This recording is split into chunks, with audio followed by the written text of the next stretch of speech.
প্রচণ্ড কাজের চাপ ছিল। এই কিছুক্ষণ হলো জাস্ট আমি স্নান খাওয়া দাওয়া করে উঠলাম, তো ভাবলাম ছোট্ট একটা ভিডিও তোমাদের সাথে শেয়ার করি।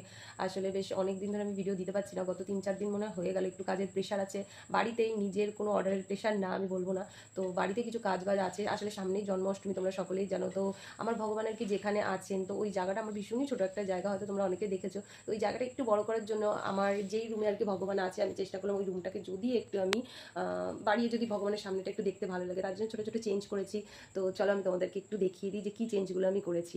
চেঞ্জের কথাটা আমি বলেছি, তো এই জায়গাটা আমার একটা কাঠের খাট ছিল, তো সেটা কিন্তু এই যে স্পটটা দেখতে পাচ্ছ এই অবধি জায়গা জুড়ে ছিল। তো এখানে আমার পুজো দিতে প্রচণ্ড অসুবিধা হতো, তো তার জন্য আমি ওটাকে ক্যান্সেল করে দিয়ে এখানে একটা লোহার খাট নিয়ে এসেছি। আর যেটা সবথেকে আমার পছন্দ, এই যে ভগবানের জন্য একটা ওয়ার্ড্রপ নিয়ে এসেছি। তো এখানে মোটামুটি আমি ভগবানের জামা কাপড় সব গুছিয়ে রাখার চেষ্টা করেছি, পরে আরেকটু ভালো করে করব।